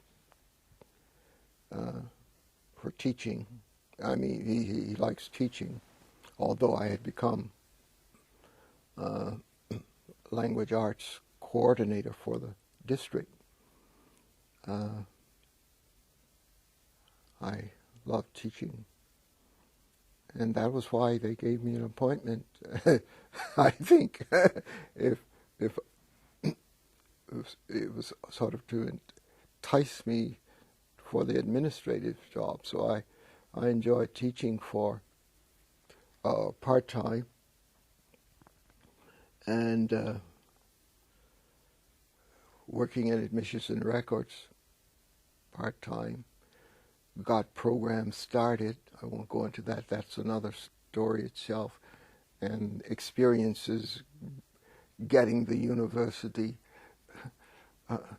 committed, or getting the university active or genuinely active. That's an entirely different story, and one that's almost as dramatic as my Marine Corps experience. But anyway, we worked there, and then when the Chancellor Peltison came here, or when Peltison came here as Chancellor, he'd heard what I was doing, and this was in accord with what he wanted to do. He had come back to the university from California, University of California at Irvine, and he'd come back here to move the university forward, and he invited me to his office, to come to his office and help him out. And it was the greatest experience in my life, because I never worked with a person who was genuinely concerned. No oh, everybody else is doing it. Let's make a move. No, committed, genuinely committed. And the thing that was so difficult with it was that there was not genuine commitment all around every place else. When the presidents, it was like, in many ways, it was like President Roosevelt said, integrate the services. You must admit black Marines. And they said, no, no, no, 1,000 times no. He said, you must do it. And he said, well, okay, with all, we'll do it with all deliberate slowness. And he said, well, that's fine. You know, just so you. That Roosevelt Marine Corps experience is analogous to the president saying here, let's make an effort to bring in minority students, black students, because they aren't coming to the University of Illinois. And you got all this deliberate slowness by all the people who push it, the deans, department heads, and the committees, scholarship committees, and all of those kinds of things. You know, doing something, don't bother us with that, because we're doing this thing over here. And to get that, it had to come from somebody like Pelterson, because if it hadn't been for him, I would have left this place, because it was we prevailed, and so it was another experience of breaking new ground, another frontier. I told her, see, I was born. I like my what is it? The astrological sign of Libra, or October 5th. The nice little the balance, the scales, you know. I think is a sign for October 5th, balance. I said, I think there ought to be another one, because all of my life I've been new situations. I guess people born in a certain time, if they move from the microcosm of their little neighborhood, it's new ground. It just happens to be, and that's the way it has been with me. Everything seems to be pioneering. You're starting all over again, just with another subject and for another issue, another goal. But it's all the same. But my Marine Corps experience, the most traumatic. I'm so pleased, delightful to be free of that Tupelo, Mississippi incident. I don't think I would have been here talking to you if I hadn't gotten over that. I'm sure I wouldn't have. I said, no, I wouldn't have. When did you meet your wife? Pardon? When did you meet your wife? Oh, happy day.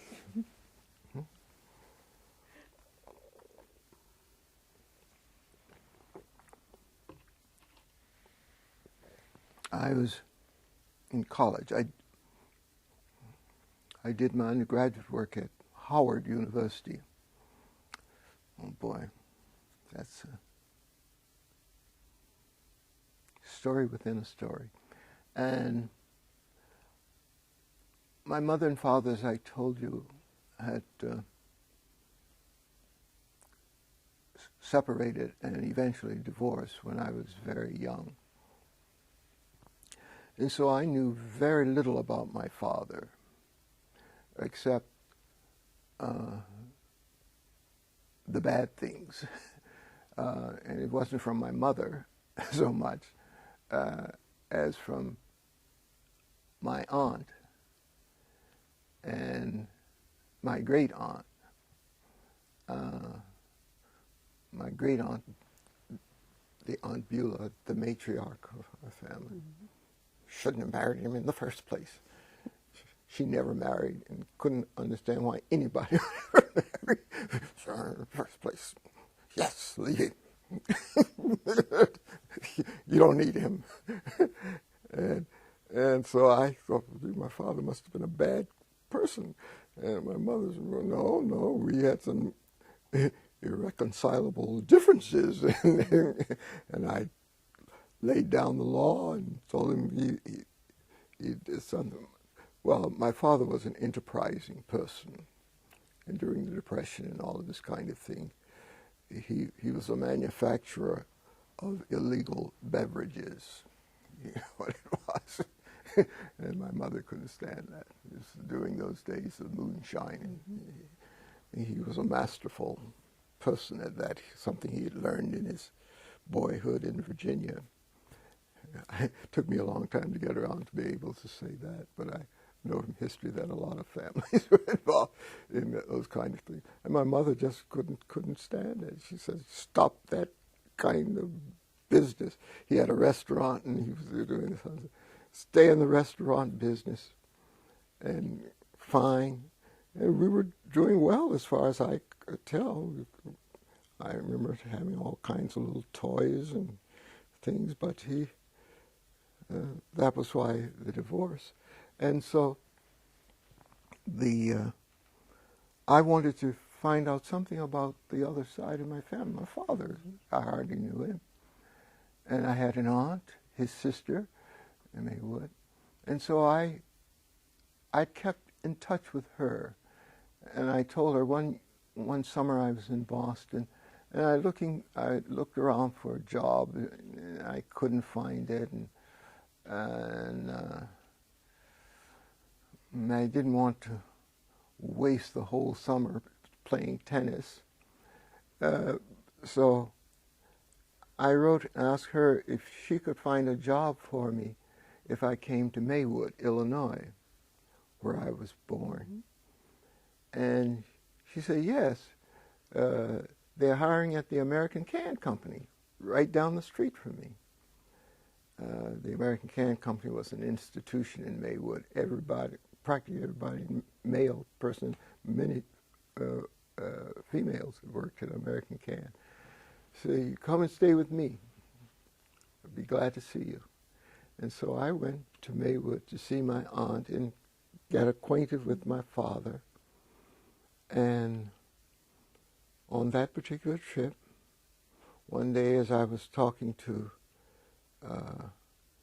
a woman whom I remembered as a boy, I call her Dirt,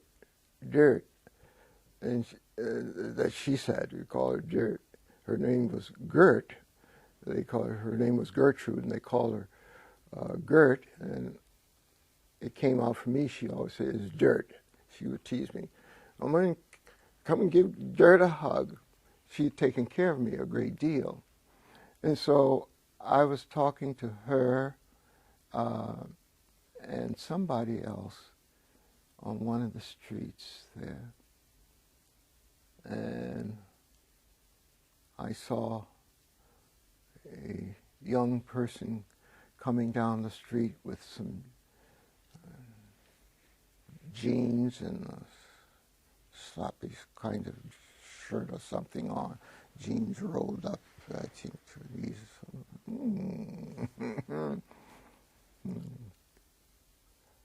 First interesting person I'd seen. Well, it was Laverne and her, and the woman, Gert is her aunt. And our families had known each other, as I said, for forever.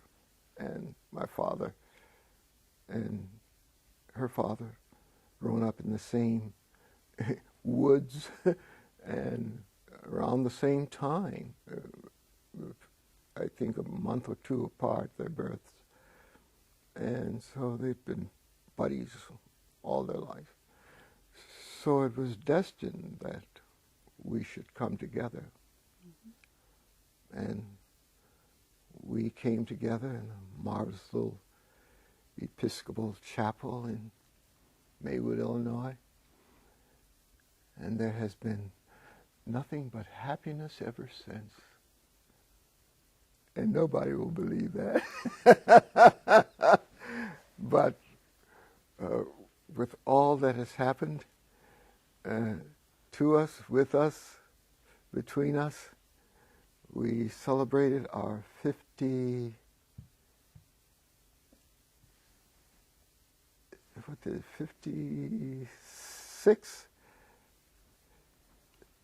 anniversary. I lose count. 56th anniversary last December. December 27th, I think it is. So we've I've grown accustomed to her face.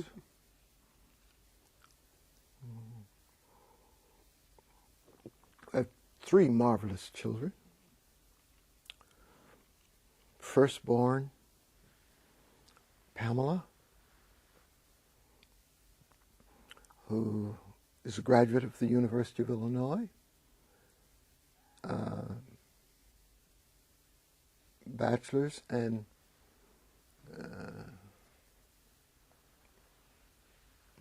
what is it, business, MBA in finance from the University of Illinois. She's now in Indianapolis. She married, unfortunately divorced, but she has our only grandchild. We have a grandson, Christopher, whom we love. I wish he hadn't grown up so quickly, so I could hug him more and more. But he's too big for that. But we see them rather often. Our second-born is a son, Daniel. We could not persuade him to go to the University of Illinois or any of the other places around here. Somehow he thought that since I was an East Coast person, he should go to the East Coast. And since I had left some footprints at Harvard, he should go to Harvard. I didn't think that he was quite he was a good scholar, but I didn't think he had the toughness, the scholarly toughness. I thought my daughter did. I tried to persuade her to go, and she could have gone, but at that time, Harvard admitted women through Radcliffe. They had to come by way of Radcliffe. And she said, I will not go into any side door. And so she wasn't interested in going to Harvard. But I thought somehow she had it wasn't just bright, it was kind of toughness that was required. But Daniel went, and he survived it. I told him I wouldn't ask about his grades as long as he did it in 4 years, because that's as far as I go. So he was graduated with an illustrious class and all of that. And he's making a living at, I don't know what my children do. They're all in computer things, and they don't do any of the old-fashioned things anymore. And then there's the little one, the littlest angel, Jocelyn, who is she's married.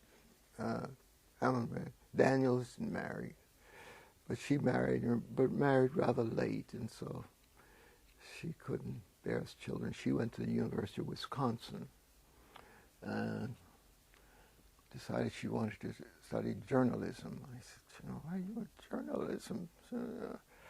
Oh, I like to write. Oh, you can write. You don't have to go to journalism class, right? And you aren't going to be a journalist, and you can't push your way into setting and get the get news, or she's very, the most, quiet, and generally she has some steel there though, but I didn't think that she was equipped for that. She said, well, I plan to do magazines. I don't. I said, you know what you got to do? You're lucky and a lot of writing before you can get a magazine. But she went in, and it served her well, but she's doing some computer things, and she writes right now. She's the editor of her church paper. She's in Virginia,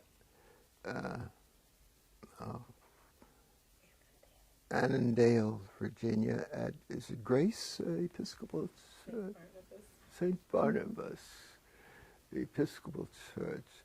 And she is the editor of the newsletter, and they turn out a real newsletter, and not one of the little dinky one-page folded over things. And she's in charge of that. She says, see, journalism.